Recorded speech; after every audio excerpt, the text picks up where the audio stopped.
साथियों, विविधा इस कार्यक्रम में सभी श्रोताओं का स्वागत। आज सुनते हैं वार्ता हिंदी भाषा का महत्व। इस वार्ता के वार्ताकार है डॉक्टर आनंदी सचिन शिंदे।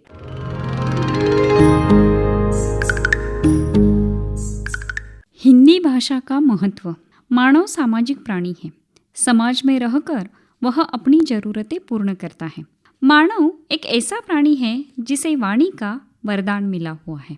वह वाणी के द्वारा ही अपने विचारों का आदान प्रदान तथा संप्रेषण करता है। इसलिए उसे भाषा की जरूरत होती है। इसका मतलब यह नहीं है कि केवल मानव ही बोलता है, अपितु पशु, पंछी, जानवर तथा सारे जीव भी अपनी अपनी भाषा में संकेतों द्वारा वार्तालाप करते ही रहते हैं। मतलब चाहे व्यक्ति हो या पशु पंछी, सबके जीवन में भाषा महत्वपूर्ण स्थान रखती है। भाषा वह साधन है जिसके माध्यम से हम जो सोचते हैं, विचार करते हैं, उसे अपनी भाषा में अभिव्यक्त करते हैं। लेकिन विश्व में बोली जाने वाली भाषाओं में तीसरे स्थान पर अपनी पहचान बनाने वाली भाषा हिंदी भाषा है। हिंदी हमारी राष्ट्रभाषा, राजभाषा है। हिंदी शब्द की उत्पत्ति संस्कृत शब्द के सिंधु शब्द से मानी जाती है। सिंधु का अर्थ होता है सिंध नदी के आसपास के प्रदेश।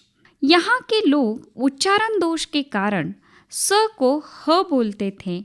परिणामतः सिंधु को हिंदू बोलने लगे।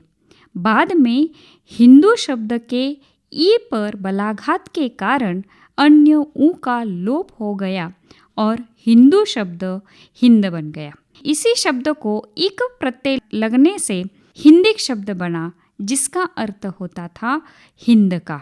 धीरे धीरे क का लोप हो जाने के कारण हिंदी शब्द बना। मतलब हिंदी शब्द सिंधु से हिंदू, हिंदू से हिंद, हिंद से हिंदिक और हिंदिक से हिंद बना। हिंदी शब्द का प्रयोग उर्दू और हिंदी दोनों भाषाओं में होता था। भाषा के अर्थ में हिंदी शब्द का प्रयोग सर्वप्रथम तैमूर लंग के पोते शरफुद्दीन यजदी ने सन 1424 में अपने ग्रंथ जफरनामा में किया था। हिंदी भाषा के मूल में भारतीय आर्य भाषाएं परिलक्षित होती हैं, जिसके प्राचीन रूप संस्कृत से पाली, प्राकृत एवं अपभ्रंश से हिंदी तथा अन्य आधुनिक भारतीय आर्य भाषाएं हैं। हिंदी भाषा का जन्म संस्कृत की कोख से हुआ है, जिसका इतिहास प्राचीन आर्य भाषा काल, मध्यकालीन भारतीय आर्य भाषा काल और आधुनिक भारतीय आर्य भाषा काल, इन 3 विभागों में विभाजित है। आधुनिक कालखंड में हिंदी विस्तृत अर्थ में हिंदी प्रदेश में बोली जाने वाली 17 बोलियों का द्योतक है। हिंदी भाषा हिमाचल क्षेत्र के अंतर्गत हिमाचल प्रदेश, पंजाब का कुछ भाग, हरियाणा, राजस्थान, दिल्ली, उत्तर प्रदेश, मध्य प्रदेश और बिहार भाषा का क्षेत्र माना जाता है। इन क्षेत्रों में हिंदी भाषा की 5 उपभाषाएं तथा 17 बोलियां हैं। आधुनिक आर्य भाषा हिंदी को मुख्यतः 5 भागों में विभाजित किया जाता है। जैसे कि पहली आती है पश्चिमी हिंदी। पश्चिमी हिंदी के अंतर्गत कौरवी, खड़ी बोली, ब्रज भाषा, बुंदेलखंडी, कनौजी और हरियाणवी बोलियां आती हैं। दूसरी है राजस्थानी हिंदी। राजस्थानी हिंदी के अंतर्गत ढूंढानी या पूर्व राजस्थानी, मारवाड़ी या पश्चिमी राजस्थानी, मेवाती या उत्तर राजस्थानी और मालवी या दक्षिणी राजस्थानी बोलियां आती हैं। तीसरी है पूर्वी हिंदी। पूर्वी हिंदी के अंतर्गत अवधी, बघेली और छत्तीसगढ़ी बोलियां आती हैं। चौथी है बिहारी हिंदी। बिहारी हिंदी के अंतर्गत मगही, मैथिली और भोजपुरी बोलियां आती हैं। और 5वीं है पहाड़ी हिंदी। इसमें भी पूर्वी पहाड़ी, पश्चिमी पहाड़ी और मध्यवर्ती पहाड़ी के विभाग आते हैं। पूर्वी पहाड़ी के अंतर्गत नेपाली गोरखाली के नाम से जानी जाती है। पश्चिमी पहाड़ी के अंतर्गत गढ़वाली के नाम से जानी जाती है। मध्यवर्ती पहाड़ी में कुमाऊनी और गढ़वाली बोलियां आती हैं। इसके अतिरिक्त हिंदी भाषा का एक और रूप दिखाई देता है, वह है दक्षिणी या दक्षिणी हिंदी। आज हिंदी भाषा का उद्भव स्थान से लेकर विश्व के कोने कोने में प्रवाहित करने में लेखक, कवि एवं साहित्यकार तथा क्षेत्रीय लोग कामयाब होते हुए नजर आते हैं। इसका प्रत्यक्ष प्रमाण हमें हर हिंदी क्षेत्रीय भाषा में लिखे गए विपुल साहित्य में दिखाई देता है। इसका मतलब यह नहीं है कि केवल हिंदी भाषिक लोगों तथा साहित्यकारों ने ही हिंदी भाषा के प्रचार प्रसार में योगदान दिया है, अपितु अहिंदी क्षेत्र तथा वहाँ के साहित्यकारों ने भी अपने साहित्य की भाषा का माध्यम हिंदी भाषा को बनाकर अपना महत्वपूर्ण योगदान दिया है। हिंदी भाषा के प्रचार प्रसार में अनेक विद्वान सामाजिक संस्थाओं का महत्वपूर्ण स्थान है। हमारा भारत देश अंग्रेजों के अनुशासन में रहा था। आज़ादी की लड़ाई में सन 1857 के प्रथम स्वतंत्रता संग्राम से लेकर 1947 तक हिंदी भाषा ने महत्वपूर्ण भूमिका निभाई है। इसलिए हिंदी भाषा को राष्ट्रभाषा के रूप में प्रतिष्ठापित करने में राष्ट्रपिता महात्मा गांधी जी का नाम बड़े सम्मान से लिया जाता है।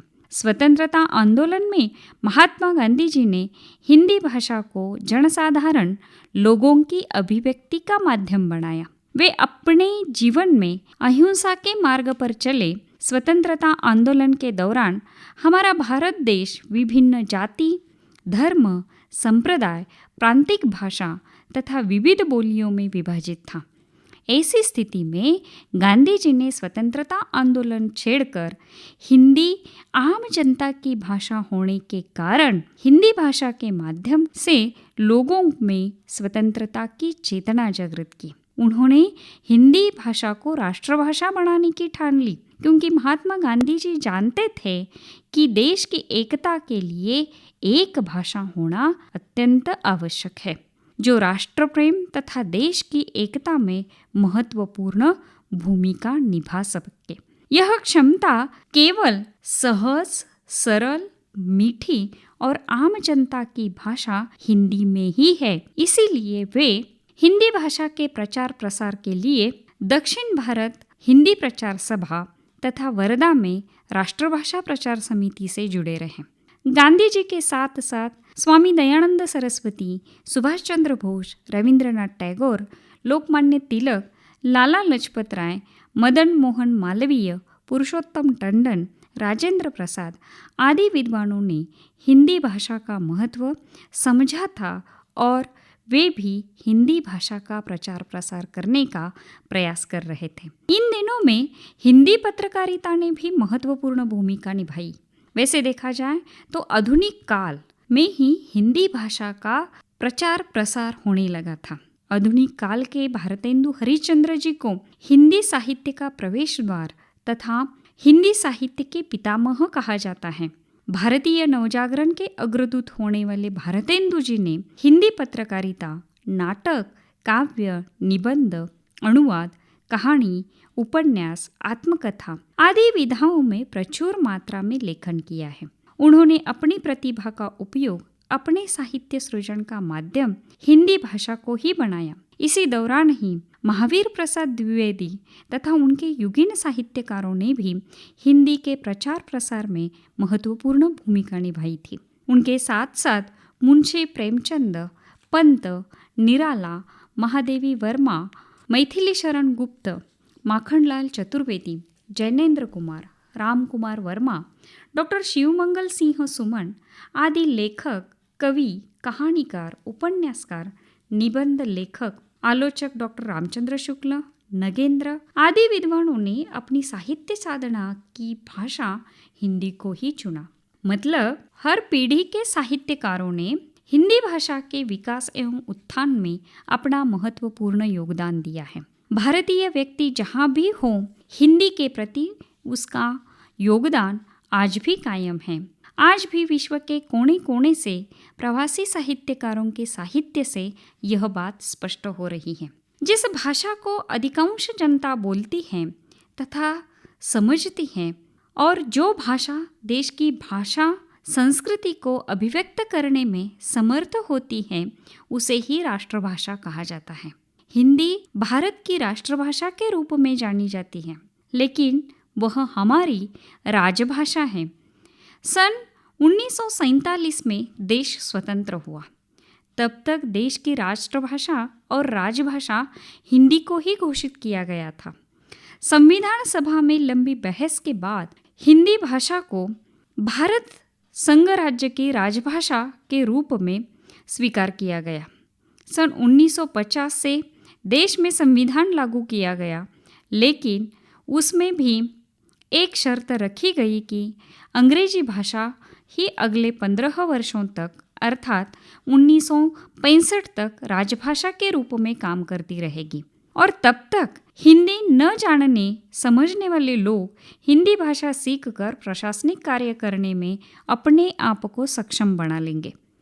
लेकिन अगस्त 1959 में भारत के तत्कालीन प्रधानमंत्री जी ने लोकसभा में यह घोषणा की कि हिंदी भाषा अहिंदी भाषी लोग चाहेंगे तब तक हिंदी की सहायक अतिरिक्त भाषा के रूप में अंग्रेजी का ही प्रयोग होता रहेगा। इसी दौरान ही 1963 में राजभाषा अधिनियम बनाया गया। सामान्यतः आम लोग राजभाषा और राष्ट्रभाषा को एक ही मानते हैं, लेकिन ऐसा नहीं है। राजभाषा केवल राजकाज के लिए उपयोग में लाई जाती है और राष्ट्रभाषा का उपयोग उससे अधिक क्षेत्रों में होता है। हिंदी राजभाषा बनने के पश्चात सरकारी, कार्यालयीन, कामकाजी और व्यावहारिक भाषा के रूप में हिंदी को बढ़ावा दिया गया। आज वर्तमान स्थिति में राष्ट्रभाषा राजभाषा बनी हिंदी भाषा विश्व पटल पर छाई हुई परिलक्षित होती है। विश्व पटल पर साहित्य, पत्रकारिता, राजनीति, सरकारी कार्यालय, प्रयोजनमूलक मीडिया, सोशल मीडिया, न्याय, जनसंचार, विज्ञान, चिकित्सा आदि क्षेत्रों में दिन ब दिन और भी समृद्ध हो रही है। साथ ही साथ वह एक मातृभाषा, संपर्क भाषा, राजभाषा, सृजनात्मक भाषा के रूप में विकसित हो रही है। हिंदी का एक और महत्वपूर्ण रूप है प्रयोजनमूलक हिंदी। इस रूप ने तो रोजी रोटी तथा रोजगार के क्षेत्र में अपना महत्व स्थापित किया है, जैसे कि कार्यालयीन, वाणिज्यिक, जनसंचार माध्यम, मीडिया तथा सोशल मीडिया, विज्ञापन, वैज्ञानिक तथा तकनीकी, चिकित्सक, सिनेमा, धारावाहिक, पत्र पत्रिका, कंप्यूटर, इंटरनेट आदि क्षेत्रों में अपना महत्वपूर्ण योगदान दिया है। वर्तमान में हिंदी भाषा केवल भारत की राष्ट्रभाषा, राजभाषा ही नहीं, बल्कि आज वह एक विश्व भाषा भी है। विश्व के 72 करोड़ से भी अधिक लोग हिंदी भाषा को समझते और बोलते हैं। आज हिंदी भाषा एक समृद्ध भाषिक, साहित्य और सांस्कृतिक परंपरा की वाहिनी है। वह विश्व पटल पर अपना स्थान निर्माण करने में कामयाब सिद्ध हुई है। हिंदी बोलने और समझने वालों की संख्या देखकर हम अंदाज़ा लगा सकते हैं कि वर्तमान में वह किस रफ्तार से बढ़ रही है। माइक्रोसॉफ्ट, गूगल, याहू, IBM तथा ओरोकोल जैसी विश्व स्तरीय कंपनियां व्यापक बाजार में हिंदी भाषा को बढ़ावा दे रही हैं। भारत के साथ साथ Suriname, Fiji, Trinidad, Guan, Mauritius, Thailand, Singapore में हिंदी भाषा राजभाषा या सह राजभाषा के रूप में मान्यता प्राप्त कर चुकी है।